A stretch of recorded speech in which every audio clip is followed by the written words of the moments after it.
আগামী টি-20 বিশ্বকাপের আগে যেন এক মধুর সমস্যায় পড়ছে বাংলাদেশ ক্রিকেট বোর্ডের নির্বাচক প্যানেল এবং অধিনায়ক লিটন কুমার দাস। টপ অর্ডারে কি পারভেজ হোসেন ইমনকে বসানোর দুঃসাহস দেখাবে টিম ম্যানেজমেন্ট, যদিও তার বর্তমান পারফরমেন্স তার হয়েই কথা বলছে।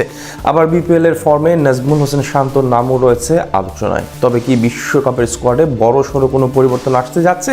কাকে রেখে কাকে খেলাতে পারে টিম ম্যানেজমেন্ট, সেটাই শুনবো প্রতিবেদনের বাকি অংশে। আগামী ফেব্রুয়ারির প্রথম সপ্তাহে শুরু হতে যাচ্ছে ক্রিকেটের সংক্ষিপ্ত ফরম্যাটের বিশ্বকাপ আসর। বিশ্বকাপ টুর্নামেন্টের আগে যেন বাংলাদেশের ক্রিকেটাররা নিজেকে প্রমাণ করতে বেছে নিয়েছেন বিপিএল এর দ্বাদশ মৌসুমকে। এই আসরের শেষে বিশ্বকাপ দল ঘোষণা করতে পারে বাংলাদেশ ক্রিকেট বোর্ড। তবে ইতোমধ্যে স্কোয়াডের বেশ কিছু সিনিয়র ক্যাম্পেইনার প্রায় নির্দিষ্ট থাকলেও বিপিএল এর মাধ্যমে বাকিদের জায়গা হতে পারে। এই তালিকায় সবার উপরে আছেন বেশ কিছু দিন ধরে টি-20 দল থেকে বাইরে থাকা নাজমুল হোসেন শান্ত। বিপিএল এর উদ্বোধনী ম্যাচে স্বাগতিক সিলেটের বিপক্ষে টি-20 মেজাজে শতক হাঁকিয়ে নিজের ফর্মে ফেরার বার্তা দিয়েছেন এই বামহাতি। 10টি বাউন্ডারি এবং 5টি ওভার বাউন্ডারিতে ভর করে এই শতকের পর রাজশাহী ওয়ারিয়র্সের জার্সিতে বেশ উজ্জীবিত মনে হচ্ছে শান্তকে। ইতোমধ্যে পদ্মা পাড়ের প্রতিনিধিদের হয়ে 3 ম্যাচ খেলে করেছেন 162 রান। 150 স্ট্রাইক রেটের পাশাপাশি 81 এভারেজই প্রমাণ করে কেন তিনি বিশ্বকাপ দলে জায়গা পাওয়ার যোগ্য দাবিদার। 2025 সালে শান্ত সীমিত ওভারের ম্যাচ খেলেছেন মাত্র একটি। তবে বিপিএল এর দ্বাদশ আসরে নিজেকে ভিন্নভাবে উপস্থাপন করেছেন বাংলাদেশের সাদা পোশাকের অধিনায়ক।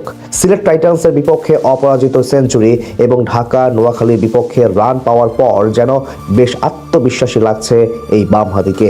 সিনিয়র ক্রিকেটারদের সাথে নিজের সীমাবদ্ধতা নিয়ে আলোচনা করার মানসিকতা শান্তকে অনেকের চেয়ে আলাদা করেছে।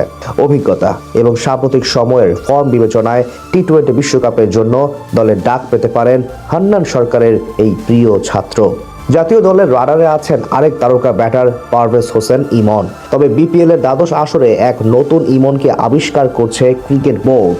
নিলাম টেবিল থেকে 35 লক্ষ টাকায় যোগ দিয়ে সিলেট টাইটান্সের জার্সিতে যেন রীতিমতো অপ্রতিরোধ্য হয়ে উঠেছেন এই উইকেট কিপার ব্যাটসম্যান।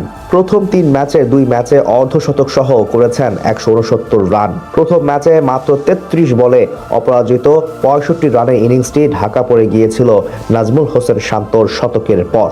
তবে নোয়াখালীর বিপক্ষে আরও একটি অর্ধশতক হাঁকিয়ে নিজেকে প্রমাণ করেন যুব বিশ্বকাপ জয়ী এই বামহাতি। প্রথম 3 ম্যাচে 160-এর কাছাকাছি স্ট্রাইক রেট এবং প্রায় 85 এভারেজে রান করা এই ব্যাটারকে দেখা যাওয়ার সম্ভাবনা আছে আসন্ন টি-20 বিশ্বকাপ স্কোয়াডে। সবশেষ বছরে 23টি আন্তর্জাতিক টি-20 ম্যাচ খেলেছেন এই ডানহাতি। তার মধ্যে সংযুক্ত আরব আমিরাতের বিপক্ষে মাত্র 53 বলে শতক হাঁকিয়ে ইমন বনে যান টি-20 ক্রিকেটে শতক করা দ্বিতীয় ক্রিকেটার। ওপেনার হিসেবে ইনিংস শুরু করলেও দলের প্রয়োজনে মিডল অর্ডারে ব্যাট করার পারদর্শিতা ইমনকে আরও পরিণত করে তুলেছে। একদিকে নাজমুল হোসেন শান্তর অভিজ্ঞতা, অন্যদিকে টি-20 ক্রিকেটের পরিণত ব্যাটার পারভেজ হোসেন ইমন। কে থাকবে জাতীয় দলের স্কোয়াডে? এই আলোচনা চলমান থাকবে দল ঘোষণার আগ মুহূর্ত পর্যন্ত।